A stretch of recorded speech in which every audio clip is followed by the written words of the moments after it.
अस्सलामु अलैकुम वरहमतुल्लाहि वबरकातुहू। इन्नल हम्दुलिल्लाह नहमदुहु व नस्तईनुहु व नस्तगफिरुहु व नऊज़ु बिल्लाहि मिन शुरूरि अनफुसिना व मिन सय्यिआति अमालिना। मन यहदिहिल्लाहु फला मुदिल्ल लहु व मन युद्लिल फला हादिय लहु।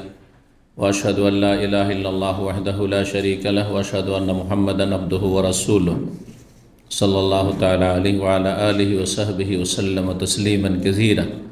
अम्मा बाद फ़क़द क़ाल इमामुल बुख़ारी रहिमहुल्लाहु तआला बाबु इस्तिलामिर रुक्न बिल महजन। क़ाल हद्दसना अहमद इब्न सालिह व यहया इब्न सुलैमान क़ाल हद्दसना इब्न वहाब क़ाल अख़बरनी यूनुस अन इब्न शिहाब अन उबैदिल्लाह इब्न अब्दिल्लाह अन इब्न अब्बास रज़ियल्लाहु अन्हुमा क़ाल ताफ़ा नबी सल्लल्लाहु अलैहि वसल्लम फ़ी हज्जतिल वदाई अला बैरिन यस्तलिमु रुक्न बिमेहजन। মহান আল্লাহর সমস্ত প্রশংসা, সালাত এবং সালাম প্রিয় নবী সাল্লাল্লাহু আলাইহি ওয়াসাল্লামের উপর। সম্মানিত ভাতৃমণ্ডলী, আজ 21শে শওয়াল 1445 হিজরি মোতাবেক 30শে এপ্রিল 2024 আমাদের ধারাবাহিক আলোচনা সহিহুল বুখারীর হজের পর্ব নম্বর 14। ইমাম বুখারীর হজের পর্বের অধ্যায় নম্বর 58 বলছেন বাবু ইস্তিলামের রুকন বিল মেহজান। এই অধ্যায় হচ্ছে রুকনকে ইস্তিলাম করা, স্পর্শ করা এবং চুমন দেওয়া বিল মেহজান ছড়ি দ্বারা। ছড়ি বুঝেন তো? লাঠি, কিন্তু চিকন লাঠি একে ছড়ি বলে, তাই না? লাঠি বড় হয় ছোট হয়, এবং বিশেষ করে মেহজান বলা হয় এমন লাঠিকে বা এমন ছড়িকে যার একদিক বাঁকা থাকে, একদিক বা অগ্রভাগ বাঁকা করা থাকে, যেটা খতিবদের খুতবার সময় দাঁড়ানোর লাঠি দেখছেন না? যেটা ব্যবহার করে থাকে। লাঠির একটা দিক কি আছে? বাঁকা হয়ে আছে। সেই বাঁকাটা লাঠিরই একটা অংশ বাঁকা, যেমন আজকাল হচ্ছে। কিন্তু আগের যুগে হয়তো কি যে লাঠির অগ্রভাগে একটু ধারালো লোহা লাগানো থাকতো, লোহা লাগানো থাকতো, জি, এটা কোনো সময় কাজ দিত। আর শক্ত মাটির দেশ তো লোহা লাগানো থাকলে সেটা দিয়ে ধরেন মাটির একটু প্রয়োজন, তো মাটিতে আঘাত করা সম্ভব হবে, এমনি লাঠি দিয়ে হবে না সেটা, তো লোহা লাগানো থাকে, যার এক সাইডে বা অগ্রভাগে বাঁকা লোহা লাগানো থাকে। এই রকম ছড়িকে বা লাঠিকে মেহজান বলা হয়। প্রাচীন যুগে এক চোর ছিল, ওই চোরের ঘটনার হাদিসে মেহজান শব্দটি এসেছে, সারেকুল মেহজান। নবী সাল্লাল্লাহু আলাইহি ওয়াসাল্লাম জাহান্নামে দেখেছেন সারেকুল মেহজান, মেহজান দিয়ে চুরি করা চোরকে। করতো কি, কাঁধে করে ওই লাঠিতে ছড়িটা নিয়ে হাঁটতো, ভিড় ভাড়ে হাঁটছে, আর কারো কাঁধের ওপরে একটা গামছা আছে, তা চাদর আছে, ওতে বাঁধিয়ে দিল একটু, আর বাঁধিয়ে দেওয়ার পরে দিল টান। যদি ও টের না পেল তো নিয়ে টান দিল, পকেট মারের মতো। আমাদের দেশে যে পকেট মারেরা করে, এটা করে, পাশ দিয়ে হাঁটছে আর হাঁটতে হাঁটতে পকেটে ঢুকিয়ে দিল হাত, আর মোবাইল, টাকা পয়সা যা নিতে পারলো নিয়ে নিল। আর যদি জানতে পারলেন, ও সরি, তাই না? যে পকেট মারের দেশ কিন্তু আমাদের দেশ। এই পকেট মারিটা অন্য দেশে কোথাও শোনা যায় না। আরব দেশে কোথাও শুনছেন যে পকেট মারি? কিন্তু সারা বিশ্বের লোক ওই মক্কায় আসে বলে মক্কাতে কিছু পকেট মারার কথা শোনা যায়, অন্য জায়গায় শোনা যায় না। দামাম কোনো পকেট মারা শুনছেন? খুব কম, তো ভিড় ভাড়ের জায়গায় হইতে পারে, এগুলো ওই বিদেশিরাই করে। তো পকেট মারিটা আসলে আমাদের দেশীয় খারাপ কালচার একটা, পকেট মারা।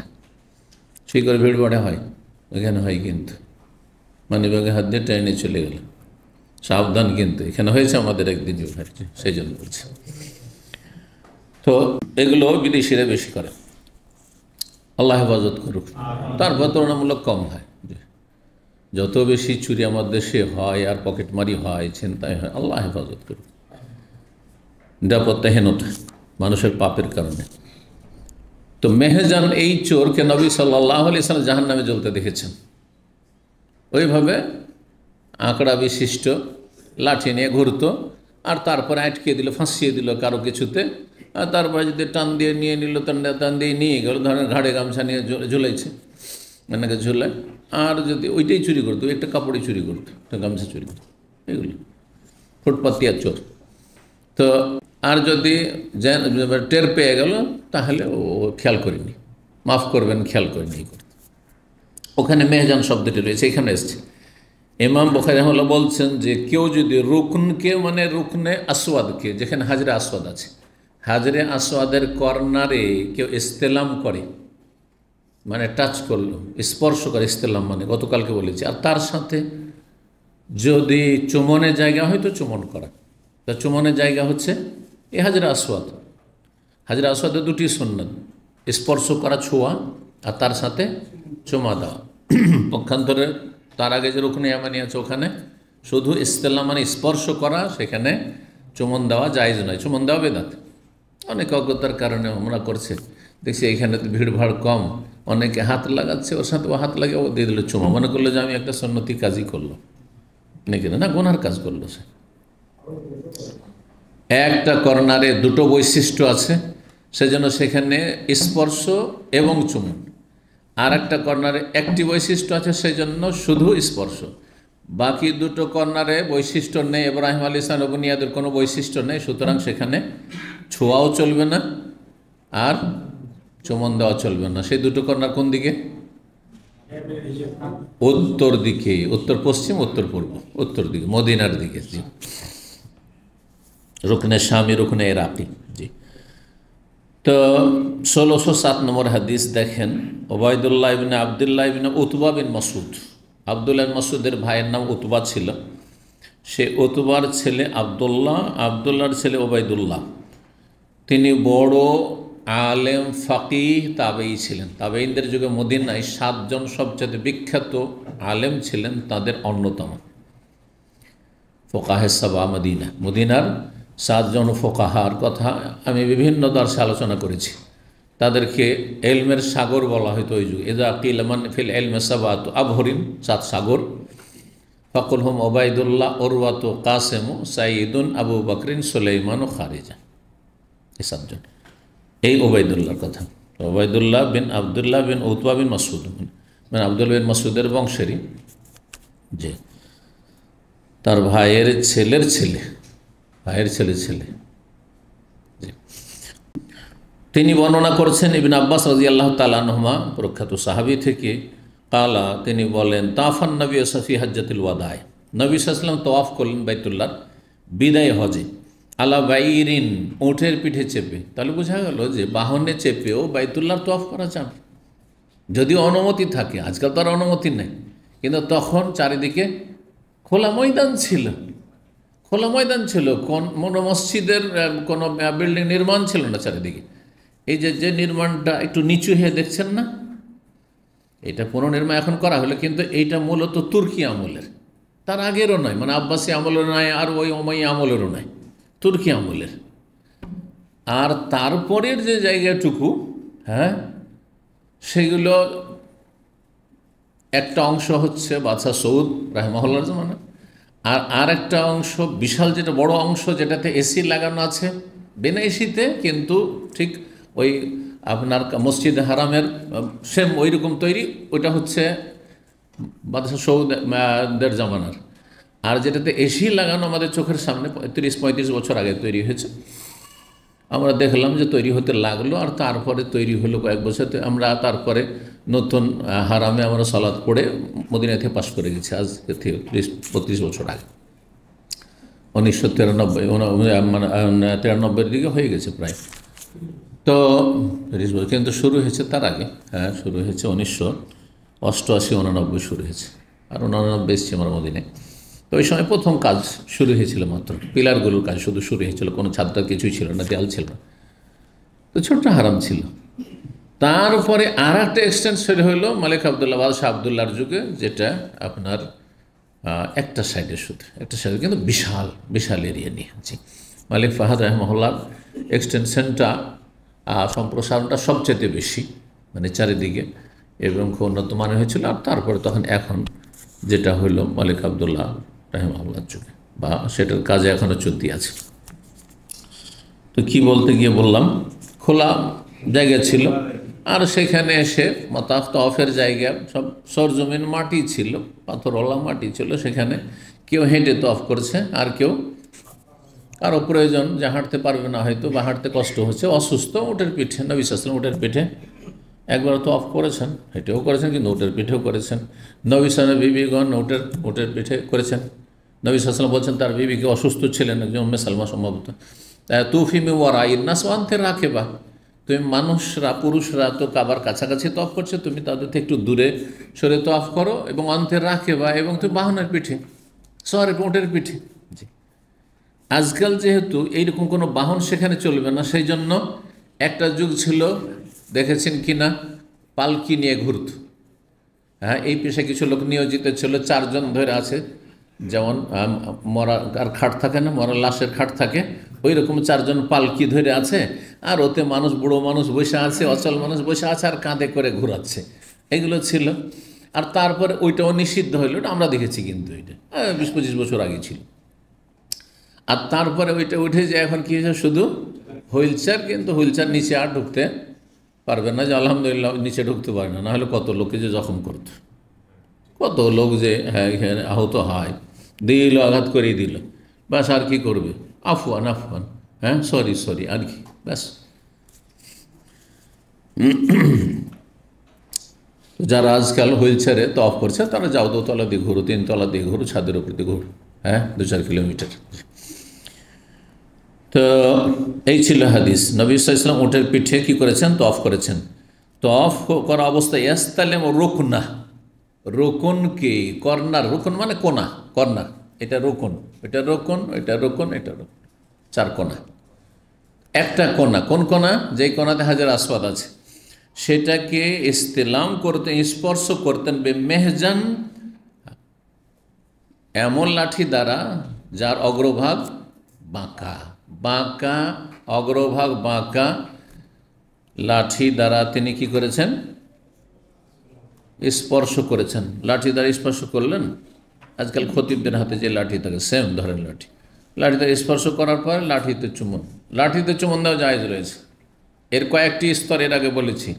সবচেয়ে উত্তম হচ্ছে যে সরাসরি মুখ লাগিয়ে আপনি চুমো দিলেন, হ্যাঁ, সেটা সম্ভব না হলে হাত দ্বারা ইস্তেলাম মানে স্পর্শ করে আপনি হাতে চুমা দিলেন। সেটা যদি সম্ভব না হয়, তাহলে 3 নম্বর স্তর হচ্ছে যে লাঠি দ্বারা ছুঁইলেন বা কোনো কিছু দ্বারা স্পর্শ করলেন, আর তারপর তখন সেটাতে চুমন দিলেন। সেটা যদি সম্ভব না হয়, তো আল্লাহু আকবার ইশারা করলেন, ইশারা করার পরে চুমন দেওয়া চলবে না, চলবে না। চুমন ইশারা দিয়ে ছুঁইলেন না, বিনা স্পর্শ করায় চুমন দেওয়া, এটি বেদাত, এটি ঠিক নয়। ভালো করে শোনা। এই ছিল হাদিস। 59 নম্বর অধ্যায় বলছে, বাবু মাল্লাম ইয়াস্তালিম ইল্লা রুকনাইনিল ইয়ামানিয়ান। এই অধ্যায় হচ্ছে এমন ব্যক্তি সম্পর্কে যেই ব্যক্তি কাবার 4 কোণার শুধু 2 কোণায় স্পর্শ করে। কাবার মাল্লাম ইয়াস্তালিম, ইস্তেলাম করে না মানে স্পর্শ করেন না, একমাত্র 2টি ইয়ামানি রুকন ছাড়া, মানে ইয়ামানের দিকে দক্ষিণ দিকে অবস্থিত 2টি রুকন ছাড়া। এই 2টি ইয়ামানের দিকে, একটা হচ্ছে দক্ষিণ পশ্চিম, আর একটা হচ্ছে দক্ষিণ পূর্ব। দক্ষিণ পূর্বটাতে কি আছে, হাজরে আসওয়াদ আছে, আর উত্তর পূর্ব, উত্তর পশ্চিম, এই দুটো যেহেতু ইব্রাহিম আলাইহিস সালামের বুনিয়াদের নেই, সেই জন্য সেই দুটোতে স্পর্শ করা, ইস্তেলাম করা নেই। যদি এমনটা করে, এইটাই হচ্ছে সহি। কিন্তু কেউ যদি মনে করে যে আল্লাহর ঘরে 4টা কোণা, আমি 2টো কোণাকে কেন বা বাদ দেব, যেমন মুআবিয়া রাদিয়াল্লাহু তাআলা, হাদিস নাযিল করেন, মুআবিয়া রাদিয়াল্লাহু তাআলা সাহাবী, কিন্তু যারা দুনিয়া নিয়ে বেশি ব্যস্ত থাকে তারা দিন শেখার সুযোগ পায় না। একসাথে আপনি দুনিয়াও যথেষ্ট নেবেন আর দিনও যথেষ্ট নেবেন, এটা হয় না। একটা যখন বেশি নেবেন, আর একটা স্বাভাবিক কমবে। আমরা যদি রোজগার কথা চিন্তা করি, তাহলে আপনাদেরকে সপ্তাহে একটা দিন সময় দেওয়া সম্ভব হবে না, বুঝতে পেরেছেন? আর যদি দিই তো ওই পুরনো যেটুকু পড়াশোনা আছে ওইটুকু পড়ার সময় নেই। দেশের বক্তাদের কোনো লেখা পড়ার সময় আছে? ওই মাজা ঘষা 5টা লেকচার শুনে নেন, এর বেশি পাবেন না। ভালো করে শোনেন, দেশীয় বক্তা এমনি ওই আকিদা হইল 5টি পরপর লেকচার শুনে নেন 5 জায়গার, আর তারপরে দেখবেন যে ঘুরে ফিরে মাজা ঘষা ওগুলোই কথা এদিক সেদিক করে, কারণ পড়ার সময় নেই। দুনিয়া দিন দুটোই নিয়ে চলবেন, এটা অসম্ভব। যার ফলে এখানে দার্সায় যারা আসছেন তার ওভার টাইম ছেড়ে এসছেন, পার্ট টাইম ছেড়ে এসছেন, ওই হাঙ্গার স্টেশন ছেড়ে এসছেন, গাড়ি চালানো ছেড়ে এসছেন, ভাই গাড়ি আছে দিয়ে গাড়ি চাকা ঘুরলে পয়সা আছে ছেড়ে এসছেন।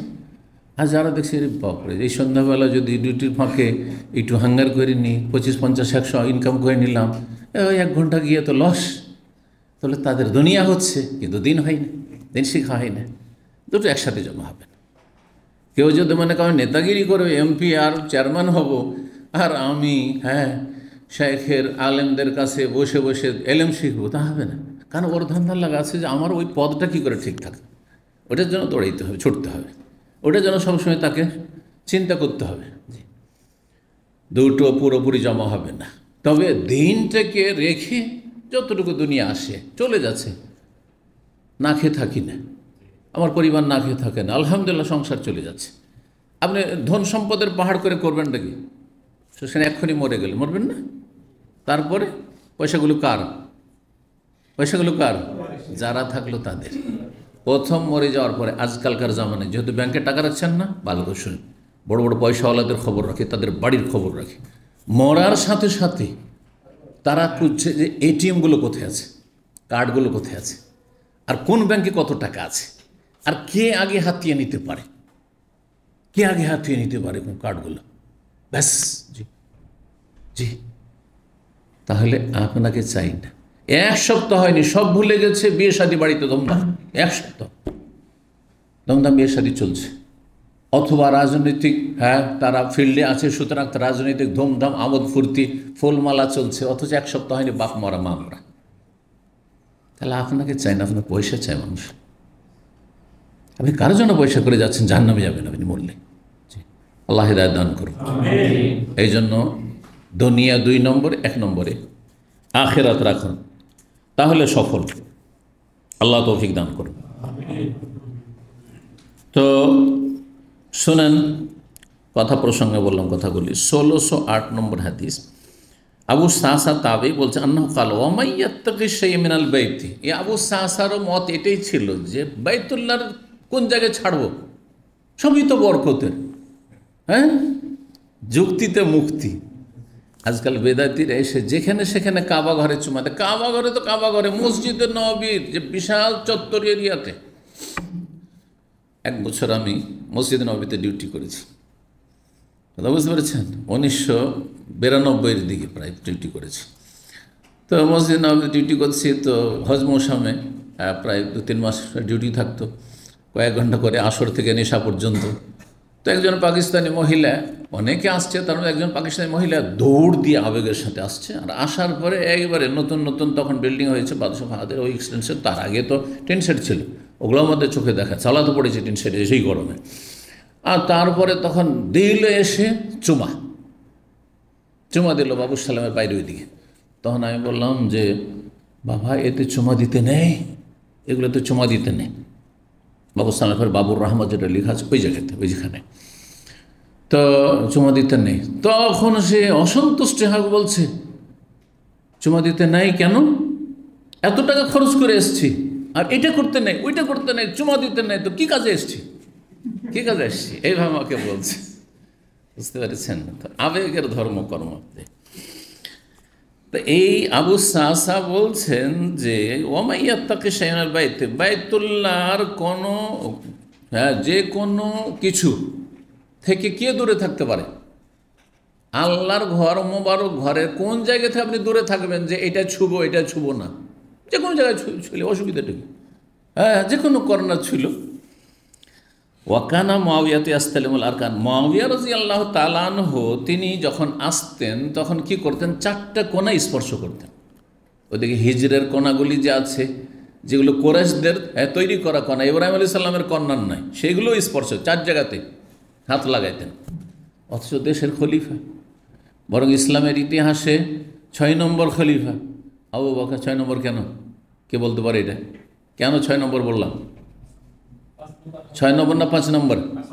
5 নম্বর। যদি বলি 6 নম্বর, 6 নম্বর কেন? মাশাআল্লাহ, এইটা হচ্ছে সূক্ষ্ম এলেন। 1 নম্বর আবু বকর সিদ্দিক রাদিয়াল্লাহু, 2 নম্বর ওমর, 3 নম্বর ওসমান, 4 নম্বর আলী, আর 5 নম্বর 6 মাসের জন্য হাসান রাদিয়াল্লাহু। তারপরে তিনি ছেড়ে দিয়েছেন, দেখলেন যে এত ঝামেলা, আমি সব দেবো না, যা ছেড়ে দিলেন এইসব ঝামেলা, ফিতনা ফাসাদ, দুনিয়া আমি নেব না, নিজে থেকে ছেড়ে দিয়েছেন। তানাজুল, আপনারা তানাজুল বলছেন আজকাল, এক কফিল ধারা চলে, ওইখানে শব্দটি এসছে সিরাতের কিতাবে। তিনি তানাজুল করে দিলেন যে আমি নেব না, তো মাউইয়া তুমি নেও, যা, আমরা নবীর নাতি, আমরা দুনিয়া চাই না, ছেড়ে দিলাম। কিন্তু হোসেন রাদিয়াল্লাহু না, আমরা নেব না কেন? কেন অন্যরা নেবে, আমরা নেব না কেন? তখনই দেখেন তার বিরুদ্ধে কি করল। এই জন্য দুনিয়ার লোভ করা মানুষের জন্য উপকারী নয়, বিশেষ করে ভালো মানুষ। ভালো মানুষ নেতৃত্বের লোভ, পয়সার লোভ, স্বার্থের লোভ, দুনিয়ার স্বার্থ নাইগুলো পরিহার করেন। আল্লাহ আমাদের জন্য আখেরাত রেখেছেন, আখেরাত রেখেছেন। এ কথা বলে মনকে শান্তি দিলি তো শান্তি। চিন্তা করুন, আল্লাহ ইচ্ছা করলে দিতে পারতেন হাসান হোসেনকে, দিতে পারতেন, কিন্তু বলছে তোমাদের জন্য আখেরাতে এমন কিছু রেখেছি যা আর কাউকে দেব না, তোমরা এসব তুচ্ছ দুনিয়া নিতে যেও না, অন্যরা নিক। তো 6 মাস। 5 নম্বরে এই জন্য খলিফা রাশেদ পঞ্চম হাসানকেও বলা হয়েছে। আবার ওমর আব্দুল আজিজ রাহিমাহুল্লাহকে বলা হয়েছে অনেক পরে, কিন্তু তারপরে যেহেতু এই 4 খলিফার তরিকায় তিনি দেশে চালিয়েছেন। আর যদি বিস্তারিত মানে তো 6ষ্ঠ তিনি খলিফা রাশেদ, তাহলে 6 জন খলিফা রাশেদ। তারপর যদিও জামান মুআবিয়া রাদিয়াল্লাহু তাআলা হচ্ছে হাসান রাদিয়াল্লাহু তাআলার পরে। তো মুআবিয়া রাদিয়াল্লাহু দীর্ঘদিন খলিফা থেকেছেন, বা দেশের বাদশাহ থেকেছেন, রাজা। আর রাজাকে খলিফা বলা যায়, কোনো অসুবিধা নেই, এই অর্থে বলছি আর কি। খলিফা রাশেদ নাই, খলিফা রাশেদ বলবো না, কিন্তু তিনি খলিফা। এবং রাজাদের মধ্যে ইসলামের 1400 বছরের ইতিহাসে সবচাইতে ভালো রাজা তুলনা যদি করেন, সবচাইতে ভালো রাজা রাজাদের মধ্যে। তো মুআবিয়া রাদিয়াল্লাহু তাআলা আনহু 4 কোণায় স্পর্শ করতেন, কারণ যারা দেশের শাসন নিয়ে চিন্তা করছেন তাদের এইভাবে রসুল শাসন হাদিস শিখবেন, সময় কোথায়, জানা ছিল না মাসলা। সেজন্য তিনি ভাবছেন যুক্তি যে 4টে কোণা ছুবো, অসুবিধা কি? অথচ তওয়াফের ব্যাপার, উমরার ব্যাপার, হজের ব্যাপার, এটা এমন ব্যাপার নয় যে অন্য কিছু। ফাকাল ইবনে আব্বাস, আব্দুল্লাহ ইবনে আব্বাস রাদিয়াল্লাহু তাআলা আনহুমা, তিনি বললেন ইন্নাহু লা ইউস্তালাম হাযার রুকনান, এই 2টো কোণা ছোঁয়া চলবে না। জি, বাদশাকে বলছেন, মুআবিয়া রাদিয়াল্লাহু তাআলা, তার খেলাফত আমলে, ইবনে আব্বাস এই 2টো কোণা ছোঁয়া চলবে না, ছুঁতে হবে না। ফাকালা, তখন যুক্তি দিচ্ছেন মুআবিয়া রাদিয়াল্লাহু তাআলা, লাইসা শাইয়্যুম মিনাল বাইত মাহজুরান, বাইতুল্লাহর কোনো অংশই পরিত্যক্ত নয়।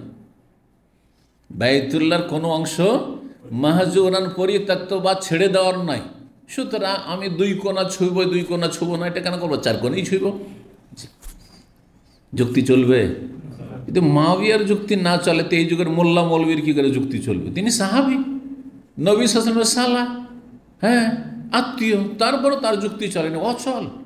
ওহির কাছে যুক্তি অচল। যুক্তিতে জাহান্নাম যদি ওহির বিরুদ্ধে হয়, কোরআন হাদিসের দলিলের বিরুদ্ধে হয়। ওয়াকান ইবনে জুবাইর ইয়াস্তালিমুহুন্না কুল্লাহুন্না, আর আব্দুল্লাহ বিন জুবাইর রাদিয়াল্লাহু তাআলা আনহুমা, তিনি যখন খলিফা হয়েছে, এর আগে বয়ান করেছি না যে তিনি খলিফা হয়েছিলেন দীর্ঘ কয়েক বছর মক্কার এবং হেজাজের, মক্কার সাথে মক্কা মদিনা পুরো হেজাজের ওপর এক আধিপত্য কায়েম করতে বনু উমাইয়া পারেনি। এলাকা আব্দুল্লাহ বিন জুবাইরের খেলাফতে ছিল। তো বেশ কয়েক বছর চলেছে, প্রায় 7 বছরের মতো। তো সেই সময় আব্দুল্লাহ বিন জুবাইর রাদিয়াল্লাহু তাআলা আনহুমা সম্পর্কে বলেছে তিনি কাবার পুনর্নির্মাণ করেছিলেন। মনে আছে কারো? কিভাবে করেছিলেন? কুরাইশদের মতন, ইব্রাহিম আলাইহিস সালামের মতন। ইব্রাহিম আলাইহিস সালামের মতো করেছেন। ইব্রাহিম আলাইহিস সালামের মতো যখন করে দিলেন, তখন কাবার তো 4টাই কোণা সমান সমান হয়ে গেল মোটামুটি। শুধু হাজরে আসওয়াদের কোণারে হাজরে আসওয়াদের বৈশিষ্ট্য আছে কালো পাথরের, বাকি 3টা কোণা তো সমান। তার রুকনে ইয়ামানি যখন স্পর্শ আর রুকনে ইয়ামানি ইব্রাহিম আলাইহিস সালামের বুনিয়াদে রুকনে শামে ইরাকি যে উত্তর দিকের দুটো কোণা, সেই দুটোও অরিজিনাল ইব্রাহিম আলাইহিস সালামের হয়ে গেল ইবনে জুবাইরের জামানে। তখন তিনি কি করতেন? এই ইজতিহাদে যে চারটাই কোণা কি করতে হবে, তাহলে স্পর্শ করতে হবে, কারণ চারটাই কোণার হচ্ছে ইব্রাহিম আলাইহিস সালামের ভিত্তির ওপর স্থাপিত। তার জামানায় নতুন করে কাবা তৈরি করার পরে এটা তিনি করেছেন, সেটাও তার ইজতিহাদ, কারণ এটা নবী সাল্লাল্লাহু আলাইহি ওয়াসাল্লাম বলেননি যে কোনো দিন যদি এমন হয়ে যায় যে ইব্রাহিম আলাইহিস সালামের বুনিয়াদে চলে যায়, কাবা তো চার কোণা স্পর্শ করবে। রুকনে ইয়ামানি স্পর্শ করেছেন নবী সাল্লাল্লাহু আলাইহি ওয়াসাল্লাম বা বলেছেন, কিন্তু আর দুই কোনো কথা বলেন। সুতরাং ইবনে জুবাইর রাদিয়াল্লাহু তাআলা আনহুরও এটি ইজতিহাদ, সে ইজতিহাদ যে সহিশুদ্ধ হবে। তবে মুআবিয়া রাদিয়াল্লাহু তাআলা আনহুর চাইতে তার ইজতিহাদে শক্তি আছে, হ্যাঁ তাই না? শক্তি আছে কি, যে ইব্রাহিম আলাইহিস সালামের বুনিয়াদের ওপর আমার এই কাবা, সুতরাং আমি তিনটি কোণা সমান সমান দেখছি, তো এই কোণাতে রুকনে ইয়ামানি আপনি ছুঁইবেন, তো এই দুটো কেন ছুঁইবেন না, এই জন্য। কিন্তু মুআবিয়া রাদিয়াল্লাহু তাআলা আনহু যে বলছেন না, কাবার কোনো জায়গায় ছাড়ান নয়, এই কথা অচল। যার ফলে ইবনে আব্বাস রাদিয়াল্লাহু তাআলা আনহুমা সংশোধনী দিয়েছেন বা সতর্ক করেছেন। 1609 নম্বর হাদিস কালা। এখান থেকে আরেকটা শিক্ষণীয় বিষয়, যদি এত বড় সাহাবী কে মুআবিয়া রাদিয়াল্লাহু তাআলা, তারপরে ইবনে জুবাইর, তাদের ইজতিহাদে ভুল হয়, তাহলে আবু হানিফা, শাফি, মালিক তার চাইতে বড় নাকি? তাদের ভুল হইতে পারে না? যে হানাফি মজাবে কোনো ভুল নেই, মজাব ফরজ। শাফি মজাবে কোনো ভুল নেই, মজাব মানা ফরজ। হ্যাঁ, মালিকি মজাবে কোনো ভুল নেই, হাত ছেড়ে নামাজ পড়ে মজাব ফরজ। না, মোটেই ফরজ না। ফরজ হচ্ছে ওহী, আল্লাহ এবং রসুলের কথা মানা ফরজ, সেগুলি ওহী। ভালো করে শুনুন, একমাত্র নবী সাল্লাল্লাহু আলাইহি ওয়াসাল্লাম ছাড়া কেউ ভুলের ঊর্ধ্বে নয়, এই বিশ্বাস আপনাকে রাখতে হবে। যদি এই বিশ্বাস না রাখেন, যদি মনে করেন যে না আবু হানিফা ভুলের ঊর্ধ্বে নয়, তাহলে আপনি কাজে কর্মে তাকে নবী রসুল বানিয়েই দিলেন, আপনি তার রেসালাত আপনি শিরিক করে ফেলেন, চরম অন্যায় কাজ। নবীর মর্যাদা স্টেজে বসিয়ে দিলেন, মোটেই না। আপনি যতই কাউকে ভালোবাসেন, হ্যাঁ, তার চাইতে বেশি ভালোবাসেন কাকে? আল্লাহ রসুলকে। তার চাইতে ভালোবাসেন আপনি ওহীকে, কোরআন হাদিসকে। তার চাইতে ভালোবাসেন আপনি দলিলকে। আমাকে কেন ভালোবাসছেন? আমার কাছে কোরআনের এলেম আছে, সেই জন্য। আমার তো ব্যক্তি হিসাবে তো আমার মূল্য কিছুই নেই, কিন্তু আমার কাছে যেহেতু কোরআন হাদিসের জ্ঞান আছে, সেই জন্য আমার মূল্য। তাহলে আমার মূল্য বেশি না দলিলের মূল্য বেশি? দলিলের মূল্য বেশি। এই কথাগুলি বুঝলেই তো আর মজহাবি গোঁড়ামি আর বাপ দাদার ধর্মকর্ম আমাদের দেশে এত বড় বড় হুজুররা করছে, তোমার হুজুর ভুল করতে পারে না? হ্যাঁ, সব ভুলের ওপর আছে। তৌহিদের জায়গায় শিরক, সুন্নতের জায়গায় বিদআত, এসব ধর্মকর্ম করছে, ভুল করছে, সংশোধন করো, আল্লাহ তৌফিক দান করো। 1609 নম্বর কি বলছে? হ্যাঁ, 1609 নম্বর হাদিস। সালেহ বিন আবদুল্লাহ বর্ণনা করেছে তার পিতা আবদুল্লাহ বিন ওমর থেকে, কাল্লাম আর নবী সাল্লাল্লাহু আলাইহি ওয়াসাল্লাম, আমি দেখিনি নবী সাল্লাল্লাহু আলাইহি ওয়াসাল্লামকে ইয়াস্তালিমু মিনাল বাইতে, যে বাইতুল্লাহর কোনো কর্নার তিনি স্পর্শ করছেন, একমাত্র ইয়ামানের দিকে অবস্থিত দুই কর্নার ছাড়া, দুই রুকনে ইয়ামানি ছাড়া, অর্থাৎ একটা রুকনে ইয়ামানি আর একটা হাজরে আসওয়াদ, দক্ষিণ দিকের দুটো কোণা ছাড়া আর দুই কোণা বা অন্য কোনো জায়গার নবী সাল্লাল্লাহু আলাইহি ওয়াসাল্লামকে স্পর্শ করতে দেখেনি। সুতরাং একটা সুযোগ পেয়েছেন, দরজার পাশে এসে আমি এই স্পর্শ করব, জায়েজ না, বেদাত। অথবা আমি এই করব, যদিও মুলতাজাম, এই মর্মে কিছু রিওয়ায়াত আছে, মুলতাজাম অর্থাৎ কাবার দরজা আর হাজরা আসওয়াদের মাঝখানে, সেখানে জড়িয়ে ধরা, এ সম্পর্কে কিছু দলিল আছে। আল্লামা আলবানী রাহিমাহুল্লাহ তার যে হজের কিতাব তাতে উল্লেখ করেছেন, এই জন্য সেটা করা যেতে পারে, কিন্তু অন্য জায়গায় না, অন্য জায়গায় না, মুলতাজাম শুধু এই জায়গাটুকুর না।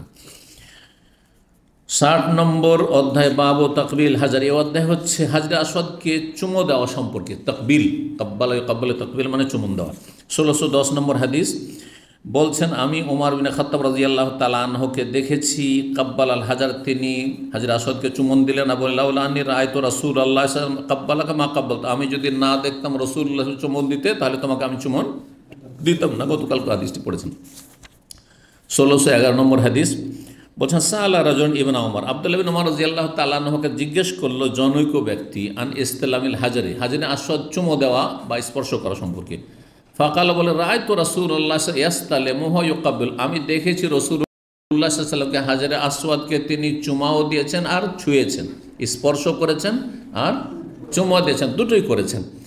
কালা, তখন বলছে কুল তো, তখন আমি বললাম, ওই লোকটি বলছে আরায়তা ইন জহিম তো, আচ্ছা বলুন তো যদি আমি ভিড়ে পড়ে যাই, ভিড়ের কারণে আমি হাজরে আসওয়াদ চুমা দিতে পারলাম না। আরায়তা ইন গোলেব তো, আমি যদি সেখানে অপারগ হয়ে যাই, পারলাম না, হ্যাঁ, যে কোনো কারণে। কালা ইজ আল আর আয়তা বিল ইয়ামান, তোমার আর আয়তা বলুন তো, বলুন তো এই প্রশ্ন ইয়ামানে রেখে এসো। লোকটি ইয়ামান দেশের ছিল, মানে বলি না তোমার কথাগুলো দেশে রাখো, এখানে বলবেন না, আমার সামনে বলবেন। ঠিক ওই রকমই রেগে গেছেন উনি। বলছেন নবী সাল্লাল্লাহু আলাইহি ওয়াসাল্লাম হাজরে আসওয়াদের চুমন দিয়েছেন। এখন এই লোকটি জানতে চাইছে যে চুমন দেওয়া কি জরুরি না কি, তো ওইভাবে না জিজ্ঞাসা করে, আচ্ছা যদি আমি না পারি, যদি আমি ভিড়ে পড়ে যাই, যদি আমি অপারগ হয়ে যায়, এই সেই। তো ওনাকে প্রশ্নটি পছন্দ হয়নি, তখন বলছে তোমার এই আড়াইটা বলুন তো, বলুন তো কথাটি তোমার ওই ইয়ামানের দেশে রেখে এসো, যাও। বুঝা গেছে? তাহলে প্রশ্নকারীর প্রশ্ন যদি কোনো মুফতির আলেমের পছন্দ না হয়, তাহলে এরকম জবাব দিতে পারে। হ্যাঁ, এমন প্রশ্ন কাল্পনীয়, যেমন আমাকে প্রশ্ন করে যদি কেউ, আচ্ছা ধরে নেন, ধরেন এইরকম হয়ে গেছে, ধরেন আমার বিবিকে আমি তালাক দিয়েছি, আমি ধরবেন কেন এবার ধরবার, কেন ধরবেন আপনি, হয়েছে কি তাই বলেন আপনি, কথা বুঝতে পারেন? আপনি এইরকম পছন্দ না, আপনাকে কে জিজ্ঞেস করতে বলেছে ধরে নেন, ধরে নেন, আপনার কী ঘটেছে সেটা বলেন, আর না ঘটেছে জিজ্ঞেস করিয়েন না। তো রায়ত রাসূলুল্লাহ ইয়াসতালিমু, আমি রাসূলুল্লাহ দেখেছি স্পর্শ ছুঁইতে, ওয়ায়ুকাব্বিলুহু আর চুমন দিতে, সুতরাং তুমি পারলে দাও, না পারলে না দাও। আচ্ছা বলুন তো, এই তো যদি কি দরকার। 61 নম্বর হাদিস বলছে বাবুন মা আশারা ইলা রুকনি যাত আলাইহি, এই অধ্যায় হচ্ছে কোনো ব্যক্তি যদি হাজরে আসওয়াদের কাছে আসলো আর আসার পরে সে শুধু ইশারা করে চলে গেল, আল্লাহু আকবার, ইশারা করে দূর থেকে চলে গেল, এটা কেমন? এটাও জায়েজ, এটাও ঠিক আছে। দেখছে ভিড় ভাড় আছে, অথবা তাড়াতাড়ি আমাকে এত আফসারতে হবে, বারবার কি যাবো ওখানে, কোনো প্রয়োজন নেই, কোনো প্রয়োজন নেই, একটি সুন্নাত মুস্তাহাব কাজ। 1612 নম্বর হাদিস বর্ণনা করছে ইবনে আব্বাস রাদিয়াল্লাহু তাআলা আনহু, তিনি বলছেন তাফান নবী বিল বাইতি আলা বাইর, নবী সাল্লাল্লাহু আলাইহি ওয়াসাল্লাম বাইতুল্লাহর তওয়াফ করলেন উটের পিঠে চেপে।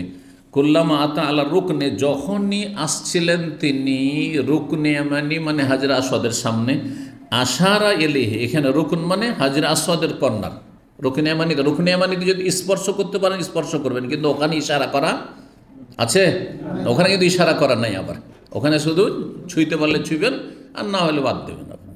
চুমনও নাই আর দূর থেকে ইশারাও নাই, কিন্তু হাজরে আসওয়াদে যদি ছুঁইতে না পারেন, চুমা দিতে না পারেন, তো ইশারা করবেন আল্লাহু আকবার বলে।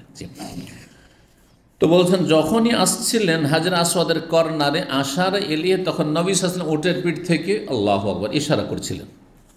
ইশারার করার কথা হইল, আর ইশারার সময় কিছু বলবেন কি না, প্রত্যেকবার বিসমিল্লাহ আল্লাহু আকবার, অনেকে বলে এটা বেদাত, প্রত্যেকবার বিসমিল্লাহ নয়। এখন প্রত্যেক লোকমায় যদি মানে বিসমিল্লাহ আল্লাহু আকবার, না কি বলে, হ্যাঁ বিসমিল্লাহ বিসমিল্লাহ, তো সুন্নাত না বেদাত? আপনি খাবার খাচ্ছেন আর প্রত্যেক লোক শুধু বিসমিল্লাহ বিসমিল্লাহ, বেদাত হবে না? একবার বিসমিল্লাহ আপনার, শুরুতে বিসমিল্লাহ, শেষে আলহামদুলিল্লাহ, ঠিক না? ঠিক ওই রকমই প্রত্যেক চক্করে বিসমিল্লাহ আল্লাহু আকবার, বিসমিল্লাহ আল্লাহু আকবার। আরে এইটাই শুধু নয়, অনেক বারবার ওখানে থেমে গেছে, বিসমিল্লাহ আল্লাহু আকবার, বিসমিল্লাহ আল্লাহু আকবার, বিসমিল্লাহ আল্লাহু আকবার, বেদাত সব, যাই সব মূর্খ। জি, বিসমিল্লাহ প্রথমখানে ভালো কাজ শুরু করার জন্য, আর বাকি চক্করগুলিতে কি আল্লাহু আকবার। তাই 62 নম্বর অধ্যায় বাবু তাকবীর ইন দ্য রুকুন, এই অধ্যায় হচ্ছে তকবীর পাঠ করা হাজরে আসওয়াদের কর্নারে। হাজরে আসওয়াদ কর্নারে যখন আসবেন তখন কি করবেন? আল্লাহু আকবার বলবেন, তকবীর পাঠ করবেন। 1613 নম্বর হাদিস বলছেন ইবনে আব্বাস তাফান নবী বিল বাইতি আলা বাইরি, নবী সাল্লাল্লাহু বাইতুল্লাহ তওয়াফ করলেন উটের পিঠে চেপে। করলাম আতার রুকনা, যখনই হাজরে আসওয়াদের কোনায় আসছিলেন, আশারা এলি সেদিন ইঙ্গিত করছিলেন, বেশাইয়িন কানাইন্দ, কি দিয়ে ইঙ্গিত করছিলেন? তাহলে তার হাতে একটা লাঠি ছিল, লাঠি দিয়ে ইঙ্গিত করছিলেন। তো লাঠি দিয়ে ইঙ্গিত করা যাবে, কোনো কিছু একটা বোতল আছে, আল্লাহু আকবার, অসুবিধা কি? কোনো অসুবিধা নেই, কোনো কিছু দিয়ে লাঠি দিয়ে চলে, তো এটা তো চলবে। হাত দিয়ে কানা ইনদাহু, তার কাছে হাতে কিছু ছিল, তা দিয়ে ইঙ্গিত করছিলেন। ওয়াকাব্বারা, আর সাধারণত লাঠি থাকতো নবী সাল্লাল্লাহু আলাইহি ওয়াসাল্লামের হাতে, সে লাঠি দিয়ে ইঙ্গিত করলেন আর তকবীর পাঠ করলেন, তাহলে আল্লাহু আকবার পাঠ করা সুন্নাত। 63 নম্বর বলছে বাবু মান তাফা বিল বাইতে, কেউ যদি বাইতুল্লাহর তওয়াফ করে, এজা কাদেম মক্কা, যখন মক্কা আসবে, মক্কা এসে প্রথম যে তওয়াফটি করবেন এই তওয়াফের নাম তওয়াফে কদুম। তওয়াফে কদুম, এই তওয়াফে কদুম উমরাতে ফরজ, শুনে রাখেন, উমরাতে ফরজ। এইরকম হজ্জে তামাত্তু সেটাও উমরা, কারণ প্রথম উমরা করতে হয়। হজ্জে তামাত্তু যেহেতু উমরা, ওতেও ফরজ। কিন্তু হজ্জে কেরান আর ইফরাদ কেউ যদি করে তাহলে তওয়াফে কদুম সুন্নাত। তওয়াফে কদুম সুন্নাত। একসাথে দুই নিয়ত করেছেন, একসাথে দুই নিয়ত মিলিয়ে করেছেন, লব্বাইক উমরাতান ওয়া হাজ্জান, তওয়াফে কেরান নাকি বলছে হজ্জে কেরান, অথবা শুধু হজের নিয়ত করেছেন কোরবানি দেব না আর আমি রোজাও রাখবো না, সুতরাং কি করবেন? হজে ইফরাদ। হজে ইফরাদ, তো হজে ইফরাদ শুধু হজের নিয়তে এসছেন, প্রথম মক্কা গিয়ে সুন্নত হচ্ছে যে বাইতুল্লাহর তওয়াফ করবেন। সেটা যদি না করেন কিছু নেকি কমলো, কিন্তু কোনো গুনাহ হবে না, কোনো দাম দিতে হবে না।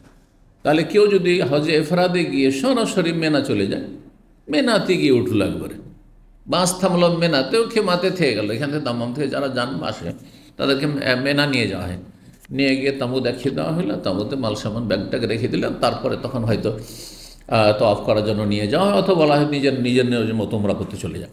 এখন আপনি হজে ইফরাদ করবেন আর তওয়াফ করার সুন্নাত, এত ভিড় ভাড়ে একটা সুন্নাত করবো, আমি তওয়াফ করতে গেলাম না, তাহলে আপনার কাজ শুরু হয়ে গেল কোত্থেকে?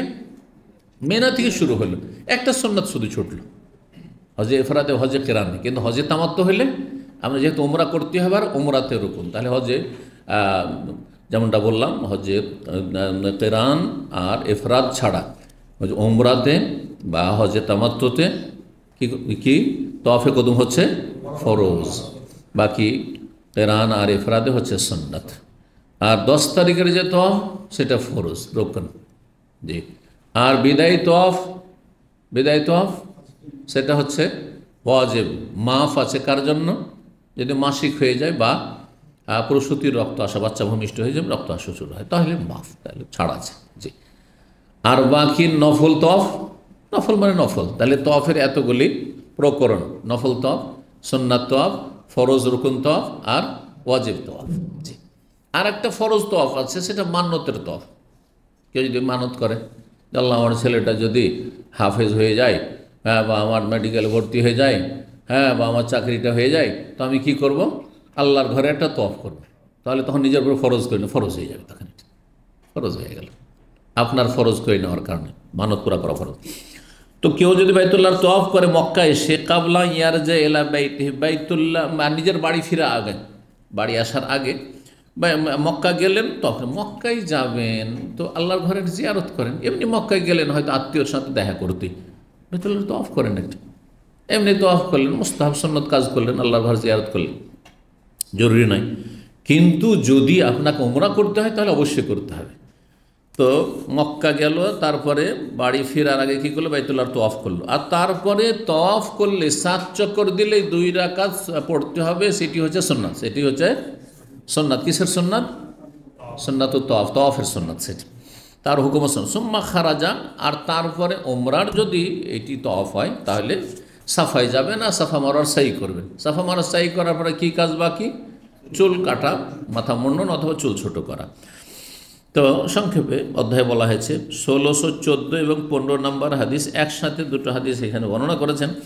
মায়েশা রাদিয়াল্লাহু তাআলা আনহা বলছেন, ইন্না আউওয়ালা শাইইন বাদা বিহি হিনা কাদিমান নবী সাল্লাল্লাহু আলাইহি ওয়াসাল্লাম, সর্বপ্রথম যে কাজটি আরম্ভ করেছিলেন, শুরু করেছেন নবী সাল্লাল্লাহু আলাইহি ওয়াসাল্লাম মক্কায় এসে, কি করেছিলেন? আন্নাহু তাওয়াদ্দা, উযু করলেন। সুম্মা তাফা, তার বাইতুল্লাহর তওয়াফ করলেন। সুম্মা লাম তাকুন উমরা, আর তারপরে সেটা উমরা হয়নি নবী সাল্লাল্লাহু আলাইহি ওয়াসাল্লামের, কারণ তিনি হজ্জে কেরানে, তাহলে কি করলেন? তওয়াফ করে, এটি সুন্নাত, কেরানের জন্য কি সুন্নাত, তওয়াফে কদম হইল। জি, সুম্মা হাজ্জা আবু বকর, তারপর আবু বকর সিদ্দিক হজ করলেন, ওমর রাদিয়াল্লাহু তাআলা আনহু হজ করলেন, মিসলাহু, এইরকমই। সুম্মা হাজাজতু মা আবি যুবাইর, তারপর আবু যুবাইরের সাথে আমি হজ করেছি। কে বলছেন এটি? মা আয়েশা বলছেন, আউয়ালু শাইইন বাদা বিহি তওয়াফ, সর্বপ্রথম যা দিয়ে তিনি তওয়াফ শুরু করেছেন, আউয়ালু শাইইন বাদা, সর্বপ্রথম যে কাজটি দিয়ে শুরু করে সেটি হচ্ছে তওয়াফ। মক্কায় গেলে প্রথম তওয়াফ শুরু করবেন। সুম্মা রাআইতুল মুহাজিরিন ওয়াল আনসার ইয়াফআলু, তারপরে মুহাজির আনসারদেরকে এমনটা দেখেছি যে মক্কা গেলে প্রথম কাজ হচ্ছে উজু না থাকলে উজু করা, আর উজু থাকলে অসুবিধা নেই, উজু না থাকলে উজু করে বাইতুল্লাহর তওয়াফ করা। ওয়াকাদ আখবারাতনি উম্মি, আর আমার মা বলেছেন, আয়েশা বলছেন আমার মা বলেছেন কি আন্নাহা আহাল্লাত হিয়া ওয়া উখতুহা, তিনি তালবিয়া পাঠ করেছিলেন, তালবিয়া উচ্চারণ করেছিলেন, মানে এহরাম বেঁধেছিলেন তিনি এবং তার বোন, তিনি এবং তার বোন, ও জুবাইর এবং জুবাইর, ও ফোলানুন এবং অমুক, আরও কেউ ছিল, মানে পরিবারের বেশ কিছু সদস্য ছিল। ফোলান ও ফোল অমুক অমুক ওমরা তালবিয়া পাঠ করেছে। ফালাম্মা মাসাহু রুকনা, তারপরে তারা যখন হাজরে আসওয়াদের চুমন দিলেন, মানে 7 চক্কর তওয়াফ করার পরে, তওয়াফের পরে একবার গিয়ে যদি ভিড় না থাকে, একবার ধরেন কাবা ফিরিয়ে আছে, তাহলে তওয়াফ শুরু করার সময় প্রথম গিয়ে কি করবেন, হাজরে আসওয়াদে চুমন দিবেন, আর যখন 7 চক্কর দেওয়া হবে তখনও হাজরে আসওয়াদে চুমন দিয়ে শেষ করবেন। এটা উত্তম, কিন্তু আজকাল এগুলো সম্ভব হচ্ছে না। অনেক সুন্নতি আমরা মুস্তাহাব কাজ করতে পারছি না, আর সুন্নত মুস্তাহাব করতে গিয়ে হারাম কাজ করা যাবে না, কাউকে কষ্ট দেওয়া যাবে না, ধাক্কাধাক্কি করা যাবে না, নিষিদ্ধ কাজ এগুলো। যখন হাজরে আসওয়াদের কি করলেন, স্পর্শ করলেন, তারপরে হালাল হয়ে গেলেন। এত সংক্ষেপ করেছে হাদিস যে তর্জমা পড়ে বিভ্রান্ত হয়ে যাবে। এই তর্জমা অনুবাদটা পড়ে, হাদিসটার অনুবাদ পড়ে কেউ যদি উমরা যায়, যাওয়ার পরে কী করবে, বাইতুল্লাহ তওয়াফ করলো, আর তওয়াফ করার পর হাজরে আসওয়াদের চুমন দেওয়ার পরে কাপড় খুলে হালাল হয়ে গেল। এদিকে সাফা মারা সাইও বাকি আছে, মাথার চুল কাটাও বাকি আছে, তাই না? হাদিস অসম্পূর্ণ। এখানে উদ্দেশ্য এত শর্টকাট করে দেওয়া হয়েছে যে যারা জানছে তাদের জন্য, যে বাইতুল্লাহর তওয়াফটা ছিল ফরজ কাজ, এটা হয়ে গেল, আর তারপরে সাফা মারোয়া সাই। তো সাফা মারোয়া সাইটাকে কেন বর্ণনা করা হয়নি? কারণ সাফা মারোয়ার সাই হচ্ছে তওয়াফের আন্ডারে, এই জন্য বিনা তওয়াফে সাফা মারোয়া সাই নেই। একটি কথা শুনে রাখেন, কেউ যদি মনে করে যে এই সময়টা আমি ফ্রি আছি আর বাইতুল্লাহর তওয়াফে দেখছি খুব ভিড়, এদিকে দেখি সাফা মারোয়া খালি, তো সাফা মারোয়াটা এখন করে ফেলি আর পরে তওয়াফ করে নেব। 10 তারিখে সকালবেলা এসে ধরেন ওই দিক থেকে আসলেন, সাফার দিক থেকে, আর সাফাতে ঢুকে গেলেন, আগে সাফা মারোয়াটা সেরে নি, আর তারপরে বাইতুল্লাহর তওয়াফ পরে করব, চলবে? হবে না, হবে না। বুঝতে পেরেছেন? জি হ্যাঁ, ওর আন্ডারে। কেউ যদি মনে করে যে জোহরের পরের সুন্নাতটা আমি জোহরের ফরজের আগে পড়ে নিই, হবে নাকি? না, হবে না। মাগরিবের সুন্নাতটা আগেই পড়ে ফেলি, হবে? এশার আগে 20 মিনিট টাইম আছে, আর খুব ক্লান্তিও লাগছে, তো বেতরটা আগে সেরে নি, তারপরে এশা পড়ে নি, চলবে? না, চলবে না। কারণ বেতর এশার আন্ডারে, এশার পরে পড়তে হবে, এশার সাথে পরের সাথে সম্পর্ক। এই জন্য বিনা তওয়াফে সাফা মারোয়া সাই নেই। এমন কোনো ইবাদত নেই যে বাইতুল্লাহ তওয়াফ করলেন আর সাফা মারোয়া সাই করলেন, নেকির কাজ করলেন, না, মোটেই না। সুন্নতের খেলাফ বেদাত কাজ করলেন আপনি। জি, পরের হাদিসগুলি স্পষ্ট করছে এই সংক্ষিপ্ত আর অসম্পূর্ণ সংক্ষিপ্ত। সংক্ষিপ্ত 2 রকম, একটা সংক্ষিপ্ত কিন্তু বোধগম্য, আর একটা সংক্ষিপ্ত হচ্ছে যে ভুল মেসেজ দেবে। তো এই হাদিসটা এত সংক্ষিপ্ত হয়ে গেছে যেটাকে বলা মুখতাসারুন মুখিল, এমন সংক্ষিপ্ত যেটা মানুষের আরও ডিস্টার্ব করে, মানুষ ভুল বুঝাবুঝি হয়ে যাবে।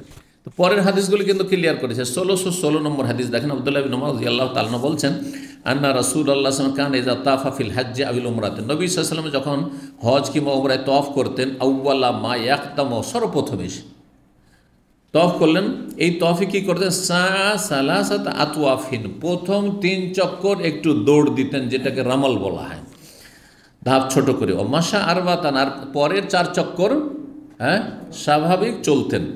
সুম্মা সাজাদা সাজদাতেন, তারপরে 2 রাকাত সলাত আদায় করতেন। 1 সাজদাতেন মানে রাকাতেন, 2 সিজদা না 4 সিজদা? 4 সিজদা। তো এখানে সাজদাতেন মানে রাকাতেন, 2 রাকাত সলাত আদায় করতেন তওয়াফের। সুম্মা ইয়াতুফু বাইনা সাফাল, তারপরে সাফা মারোয়া সাই করতেন। তারপরে মাথার চুল কাটতেন না? ওটা তো না এখানে, তাহলে আর একটু বাকি আছে। জি হ্যাঁ, 1617 নম্বর হাদিস বর্ণনা করেছেন ইবনে উমর রাদিয়াল্লাহু তাআলা আনহু, বলছেন আন্নান নবী সাল্লাল্লাহু আলাইহি ওয়াসাল্লাম কানা ইযা তাফা বিল বাইত, নবী সাল্লাল্লাহু বাইতুল্লাহর যখন তওয়াফ করতেন, আত-তাওয়াফ আল আউয়াল, প্রথম তওয়াফ মানে যখন আসলেন মক্কায়, ইয়াহুব্বু সালাসাত আতওয়াফ, 7 চক্কর প্রথম দৌড় দিতেন একটু, মানে যেটা রামাল করা। ওয়ামশি আরবা, আর 4 চক্কর পরের স্বাভাবিক চলতেন। ও আন্নাহু কানা ইয়াসআ বাতনাল মসিল, আর নবী সাল্লাল্লাহু আলাইহি সাল্লাম দৌড় দিতেন সাফা মারওয়ার মাঝখানে সবচাইতে নিচু জায়গায়। এখন নিচু হয়ে নেই, এখন স্বাভাবিক করে দেওয়া হয় সবকে পাকা করে, বোঝা গেছে। কিন্তু এই জায়গাটি যখন প্রাকৃতিক অবস্থায় চলে যাবে, আল্লাহ সৃষ্টি করেছেন, সাফা থেকে নেমে আসছেন, নামতে নামতে নামতে নামতে একেবারে নিচু জায়গা, আর ওই দিক থেকে মারওয়া থেকে যখন ওই দিক থেকে নেমে আসবেন, নামতে নামতে নামতে ঢালু হইতে হইতে একেবারে নিচু জায়গা। বাতনুল মাসিল, বাতন মানে মধ্যবর্তী স্থান, আর মাসিল মানে পানি প্রবাহিত হওয়ার স্থান, সালায়া সিলো থেকে। তো যখন বর্ষা বৃষ্টি হবে বা কোনো জায়গা থেকে পানি আসবে, পাহাড়ের ওপর বর্ষণ হচ্ছে, পানিগুলো নেমে এসে কোনটা দিয়ে বইবে? সবচেয়ে নিচু জায়গা দিয়ে। তো যেই জায়গা দিয়ে পানি প্রবাহিত হয় সবচেয়ে নিচু জায়গায়, ওই জায়গায় যখন আসলেন নবী সাল্লাল্লাহু আলাইহি সাল্লাম, তখন দৌড় দিলেন সাফা মারওয়ার মাঝখানে। ওই জায়গাটুকুকে পাকা করে দেওয়া হয়েছে এবং সমতল মোটামুটি করে দেওয়া হয়েছে, আর নিশানা দিয়ে দেওয়া হয়েছে কিসের? সবুজ বাতির, যে যতদূর পর্যন্ত সবুজ বাতি আছে ততদূর পর্যন্ত তোমরা দৌড় দাও। কিন্তু এই জায়গাটি সবচাইতে নিচু ঢালু জায়গা ছিল, এখান দিয়ে পানি বহিত যখন বর্ষা বৃষ্টি হতো বা পানি জমত, এই জন্য বাতরুল মাসিল বলা হয়। ওখানে যখন আসলেন তখন সাই মানে দৌড় দিলেন। পুরুষরা দৌড় দেবে, মহিলাদের দৌড় দেওয়া সুন্নতের খেলাফ, মহিলারা দৌড় দেবে না, তাদের জন্য পর্দা যেহেতু করা অত্যন্ত জরুরি, আর মহিলাদের দৌড় দেওয়া পর্দার খেলাফ, মহিলাদের দৌড় দেওয়া পর্দার খেলাফ। এক শ্রেণীর মূর্খ ধার্মিক আজকাল সোশ্যাল মিডিয়াতে, ফেসবুকে বলছে নবী সাল্লাল্লাহু আলাইহি ওয়াসাল্লাম তো স্ত্রীর সাথে কি করেছেন? দৌড়ের প্রতিযোগিতা করেছেন। স্বামী স্ত্রী দুজনে দৌড় দিচ্ছে, আর ভিডিও রেকর্ড করছে, আর তারপরে ফেসবুকে সোশ্যাল মিডিয়ায় ছড়িয়ে দিচ্ছে। কত মূর্খ ধার্মিক, বুঝছেন না? আর বলছে এইটি সুন্নাত, এটি সুন্নাত। এভাবে প্রচার করা সুন্নাত যে আপনার স্ত্রী দৌড়বে, আর গোটা দুনিয়া দেখবে, এটা সুন্নাত না? এটা হারাম, হারাম কাজ। তাহলে দৌড়বেন, আচ্ছা, যেমন সোশ্যাল মিডিয়াতে আপনি দেখাবেন না, তেমনই গ্রামের লোক সব বসে আছে বাইরে, আর তাদের সামনে চলো স্বামী স্ত্রী দুজনে দৌড় দিই নাকি? সমুদ্র বিচে অথবা পার্কে গেছেন, সব চারিদিকে মানুষ তাকাচ্ছে, আর ওইখানে দিলেন দৌড় স্বামী স্ত্রী, চলবে? নবী সাল্লাল্লাহু কারো সামনে দৌড় দিয়েছেন না? রাতের অন্ধকারে, চাঁদনি রাতে কেউ নেই, মাঠে দৌড় দেন, অসুবিধা কি? বোঝা গেছে? তাহলে সুন্নতকে সুন্নতের মতো করে, প্রথম কথা সুন্নত নয় এটি, কিন্তু ভালোবাসা বাড়ানোর জন্য, মাঝে মাঝে বিনোদনের জন্য জায়েজ বিনোদন আছে, সেটা আপনার নির্জনে হবে, স্বামী স্ত্রীর মাঝে হবে। দেবর ভাসুরের সামনে হবে, আপনার ভাইয়েরা সব বসে আছে, আর দিলেন দুইজন দৌড়, চলবে না? মোটেই চলবে না। কিন্তু আপনার বাবার সামনে, শ্বশুরের সামনে দৌড়ালে অসুবিধা নেই, হয়তো বাবার সামনে দৌড়াচ্ছে, বা নিজের ভাইয়েরা আছে, আপনার স্ত্রীর ভাইয়েরা আছে, তাদের সামনে দৌড়াচ্ছে, অসুবিধা নেই হয়তো। বোঝা গেছে কথা? ইসলামকে বোঝার চেষ্টা করে, কিন্তু আজকাল কিছু জেনারেল শিক্ষিত জাহেল সামান্য দুটো একটা পড়ে, আর তারপরে ও সুন্নতের উপর আমল করা শুরু করে, গায়ের সুন্নতি তরিকে। বুঝতে পেরেছেন? সুন্নতকে সুন্নতের মতো আমল করতে হবে, না হলে গুনহার কাজ হবে। আল্লাহ হেদায়েত দান করে দিতে। তো এই ছিল হাদিস। 64 নম্বর অধ্যায় বলছে বাবু তওয়াফিন নিসায়ে মার রিজাল। এই অধ্যায় হচ্ছে মহিলাদের পুরুষদের সাথে তওয়াফ করা। পুরুষদের সাথে মহিলারা তওয়াফ করবে, কিন্তু একেবারে একাকার হয়ে যাবে না, যথাসাধ্য দূরে থাকার চেষ্টা করবে। কিন্তু আজকাল খুব কঠিন অবস্থা হয়ে গেছে। যদি আপনি ফ্যামিলি নিয়ে বলেন যে আমি দূর দিয়ে একবার কাবার কাছে যাব না, দূর দিয়ে আমি ফ্যামিলি করবো, সেখানে গিয়ে মহিলা পুরুষ সব একাকার সব জায়গায়।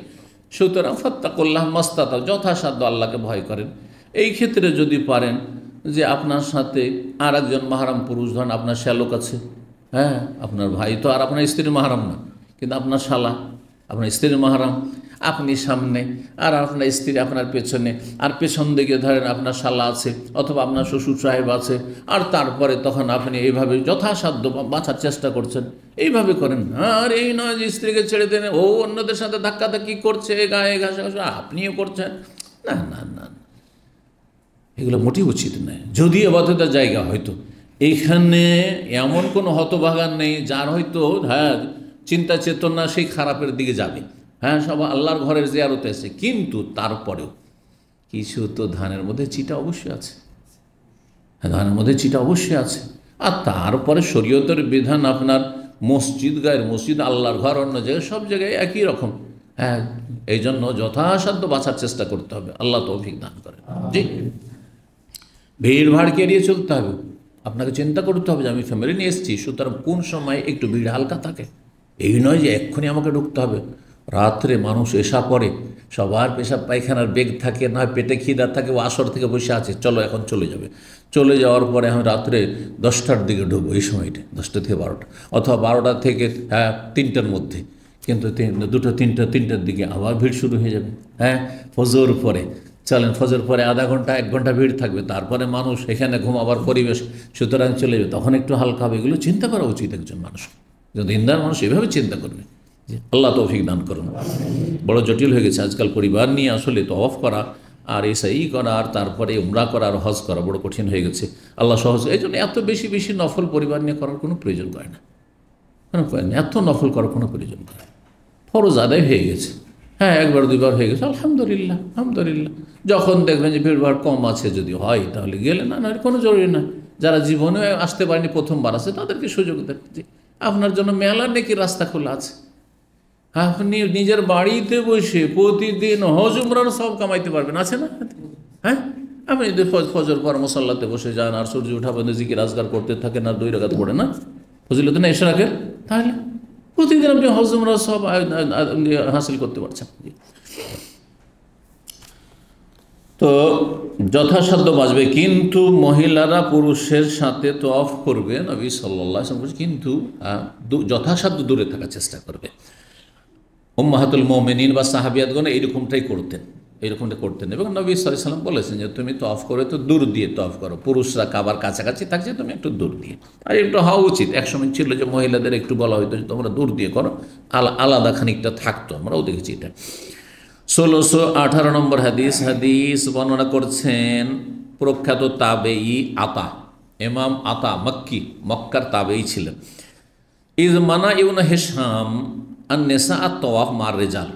ইবনে হিশাম যখন হজের মৌসুমে হজের আমির নিযুক্ত হয়েছিলেন, তখন তার সময় তিনি মহিলাদেরকে পুরুষদের সাথে একসাথে তওয়াফ করা নিষেধ করে দিয়েছিলেন।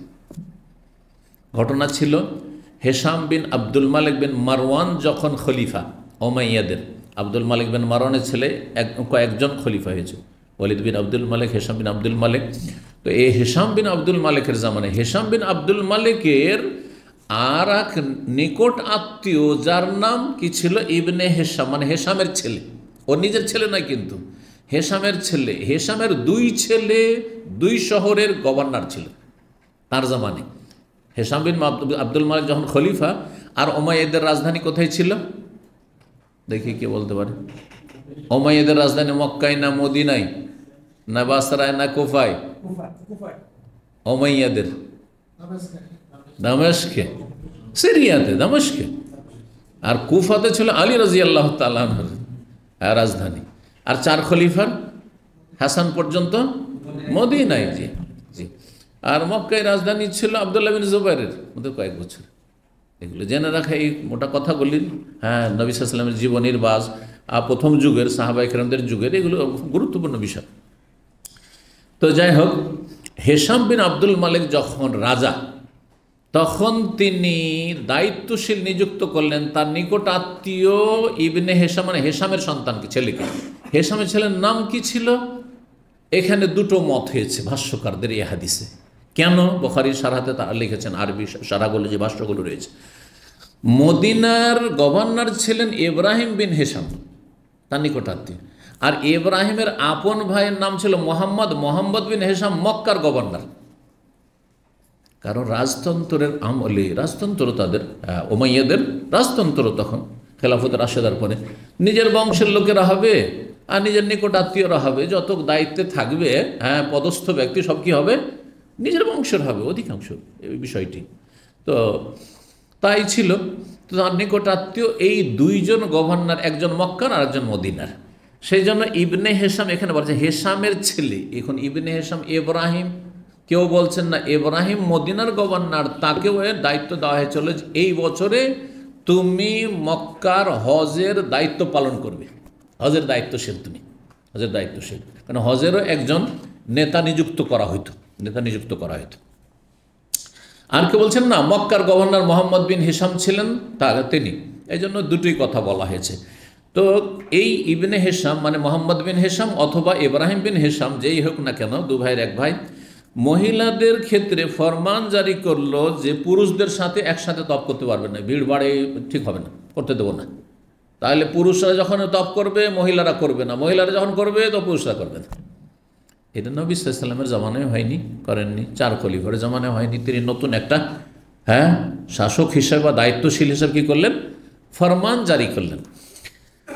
কাল্লা বললেন কাইফা তামনাহুন্না, তখন আতা বলে, ইমাম আতা যেহেতু মক্কার তিনি বড় আলেম, ইমাম, ফকিহ, তাবেঈ বিশিষ্ট, তিনি বললেন কাইফা তামনাহুন্না, কীভাবে আপনি মহিলাদেরকে বাধা দিচ্ছেন, এই তোমরা ঢুকতে পারবে না এখন, কারণ এখন পুরুষদের তফ চলছে, তোমাদের জন্য অন্য সময় দেবো।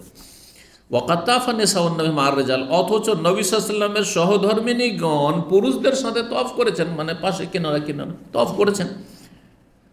তো এইটা বাড়াবাড়ি হয়ে গেল না, এটা কেন করবেন আপনি? কুল তো আমি বললাম বাদাল হেজাব আও কাবুল, এর জানা ছিল না। বলছি নবী সাল্লাল্লাহু বিবিগণ যে তফ করেছেন বাইতুল্লাহর পুরুষদের সাথে, এটা পর্দার হুকুম নাজেল হওয়ার আগে না পরে? যদি পর্দার হুকুম নাজেল, বিধান নাজেল হওয়ার আগে হয় তাহলে তো ব্যাপারটা অন্য। জানতে চাইছেন তিনি, নিশ্চিত হতে চাইছেন। কুল তো আমি বললাম কাইফা ইউখালিতুনার রিজাল, বলছেন না, কি বলছেন, বাদাল হেজাব আও কাবুল, কালা ইউ লা আমরি, হ্যাঁ আমার জীবনের কসম, আমরি অমর, আমর আর অমর মানে বয়স বা জীবন, তো আমার জীবনের কসম, আমার জীবনের কসম খাওয়া শিরিক না? শিরিক। যেহেতু আমাদের ভাষা এটা নয়, কিন্তু আরবদের কিছু কিছু ভাষা ছিল কসম উদ্দেশ্য করতো না, নিজের কথাটাকে অকাট্য করা উদ্দেশ্য হইতো, আর মুখ দিয়ে তাদের বেরিয়ে যেত লাভ ওয়াসার কথা, কিছু ওয়াসার কথা আছে প্রত্যেক ভাষাতে, কিছু কিছু ওয়াসার কথা যার কোনো অর্থ হয় না। আমাদের বাংলা ভাষাতে কিছু কিছু অঞ্চলে, জানি না আপনাদের অঞ্চলে আছে কি না আছে, কিছু কিছু লোকেদের কথাতে আছে কিছু ওয়াসার কথা, যেমন গেলাম আর কি, ওখানে গেলাম, খেলাম, চললাম, এই ঘুরলাম খুব, আর কি ঘুরলাম, ভালো লাগলো খুব, আর কি, আর কি বলে না, শুনেছেন না শোনেননি? এই আর কি, আর কির কোনো অর্থ আছে এখানে? তো ঠিক ওই রকমই এই আরবদের সেই যুগে কিছু ভাষা ছিল যেটা আসলে কসম উদ্দেশ্য হইতো না। বললাম আমার জীবনের শপথ, লাকাদ আদরাকতুহু বাদাল হিজাব, আমি পেয়েছি তাকে, আমি পেয়েছি তাকে, বা এই অবস্থা দেখেছি বাদাল হিজাব, পর্দা নাজেলের পরে, পর্দা নাজেল 6ষ্ঠ হিজরিতে হয়েছে, আর তারপরে হজ উমরাগুলো হয়েছে 7ম হিজরিতে, পর্দা নাজেল 6ষ্ঠ হিজরিতে। তাহলে পর্দার বিধান নাজেল, এই কথা চিন্তা করেন না যে পর্দার হুকুম নাজেল হয়নি সেই জন্য মহিলা পুরুষ একসাথে তফ করতো, তফ করেন নবী সাল্লাল্লাহু আলাইহি ওয়াসাল্লাম ছিল, মহিলারা পাশাপাশি পুরুষদের পর্দার সাথী করতো, কিন্তু একসাথে তফ হইতো। কুলতো তখন বলছেন যে কাইফা ইউখালিতুনার রিজাল, পুরুষরা মহিলাদের সাথে একাকার কি করে হবে? কাল লাম ইয়াকুন্না ইউখালিতুনা, বা নবী সাল্লাল্লাহু আলাইহি ওয়াসাল্লামের বিবিগণ বলছো তারা কিভাবে পুরুষদের সাথে পাশাপাশি একাকার হয়ে তফ করতেন, জিজ্ঞাসা করছে ইবনে হিশাম, যে দায়িত্বশীল হজের নেতা। তখন তিনি বলছেন লাম ইয়াকুন্না ইউখালিতুনা, নবী সাল্লাল্লাহু আলাইহি ওয়াসাল্লামের বিবিগণ পুরুষদের সাথে একেবারে একাকার হয়ে যেতেন না, মানে পুরুষদের মাঝে ঢুকে যেতেন না, এটা করতেন না, কিন্তু চলতো, একসাথে তফ চলতো। কানাত আয়েশা রাদিয়াল্লাহু আনহা তাতুফু হাজরাতাম মিনার রিজাল, আয়েশা রাদিয়াল্লাহু তাআলা আনহা তওয়াফ করতেন পুরুষদের থেকে দূরে অবস্থান করে, হাজরাতান মানে পুরুষদের অন্তরালে বা দূরে অবস্থান করে, লা তুখালিতুহুম তাদের সাথে মিশতেন না, একাকার হয়ে যেতেন না। বলছেন তাতুফু হাজরাতাম মিনার রিজাল লা তুখালিতুহুম, কাফা কাওয়ালাত ইমরা, জনৈক মহিলা একদিন, আয়েশা রাদিয়াল্লাহু তাআলা আনহা তওয়াফ করছেন দূরে, আর এক মহিলা বলছে, মহিলার পাশাপাশি মা আয়েশার সাথে সে মহিলাও তওয়াফ করছে, তো সে মহিলা বলছে ইনতালেকি, চলুন, নাস্তালিম ইয়া উম্মাল মুমিনিন, হে উম্মুল মুমিনিন, হে মুমিনদের জননী, যাই হাজরে আসওয়াদে চুমুন দি। হাজরে আসওয়াদের কাছে পুরুষ লোকেরা আছে, আর মা আয়েশা দূরে থেকে, দূর দিয়ে আলাদা হয়ে তিনি তওয়াফ করছেন।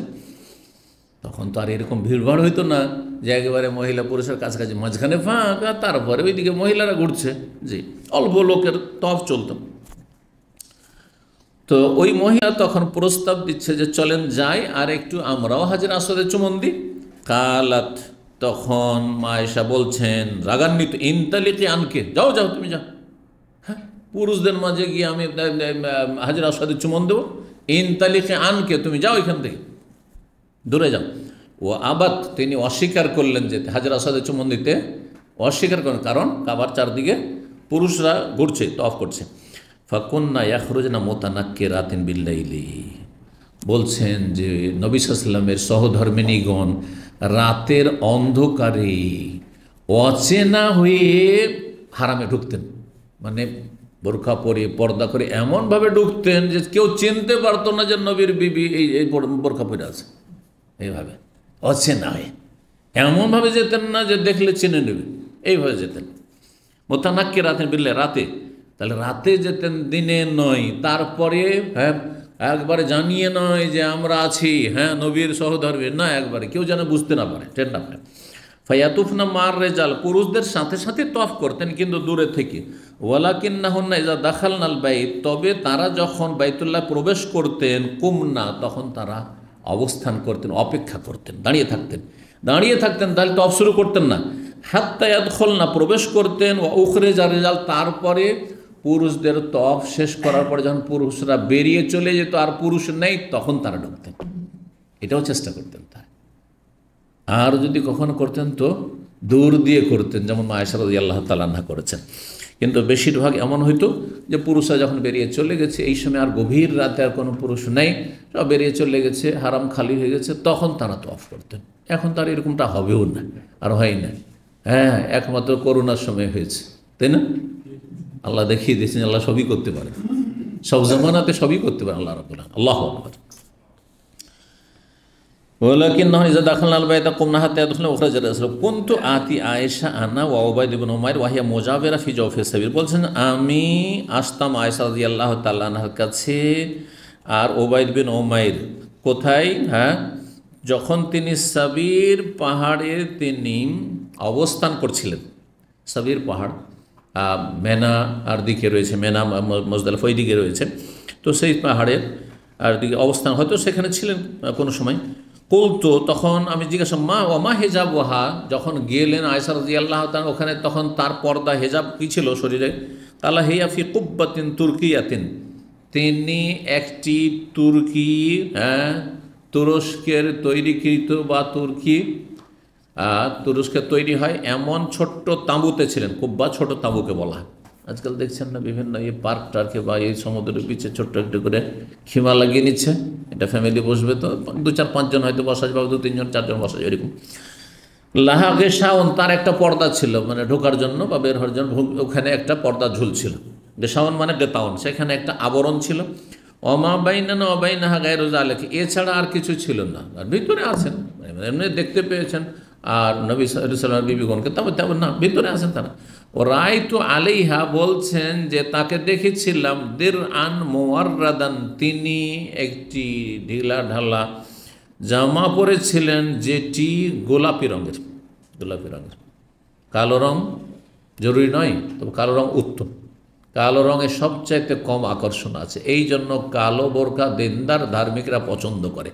কিন্তু কালো ছাড়া বেশি আকর্ষণ নাই এমন কোনো রং যদি হয়, কালোর কাছাকাছি ছাইয়ের রং, অন্য রং, কিন্তু ধরো লাল রং, একবারে সবুজ রং, আর বেশি আকর্ষণ তৈরি করছে, সবাই তাকাচ্ছে।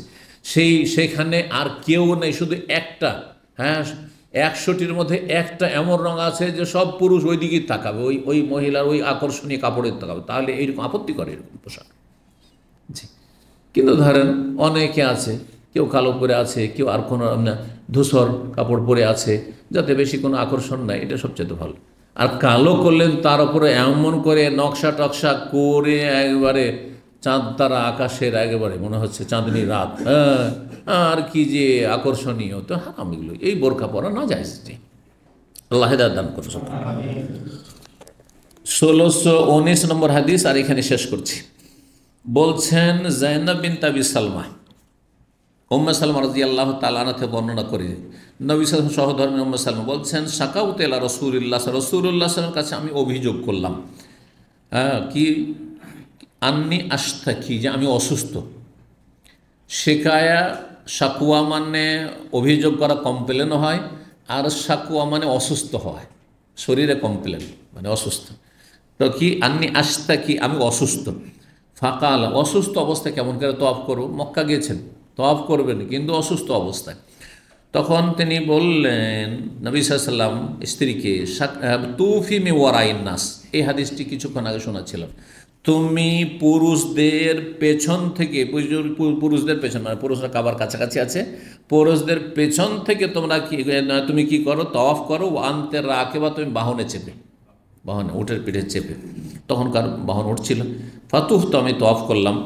মা উম্মে সালামা বলছেন ওয়া রাসূলুল্লাহ হিনাইদিন ইউসাল্লি সুবহ, সেই সময় রাসূলুল্লাহ সাল্লাল্লাহু আলাইহি ওয়াসাল্লাম ভোরের সালাত আদায় করেছিলেন এলা জামবিল বাইতুল্লাহর পাশে, বাইতুল্লাহর পাশে ফজরের সালাত আদায় করছিলেন। আর ফজরের সালাত সূরা ফাতিহার পরে সূরায়ে তুর পড়ছে, ওয়া তুর ওয়া কিতাবিম মাসতুর ফি রাক্কিম মানশুর ওয়াল বাইতুল মামুর ওয়া সাকফিল মারফু, এই সূরা পাঠ করছিলেন। এখানেই আজকের আলোচনা শেষ করছি। ওয়া জাযাকুমুল্লাহু খাইরান ওয়া সাল্লাল্লাহু আলা নবিয়িনা মুহাম্মদ ওয়া আলা আলিহি ওয়া সাহবিহি আজমাইন।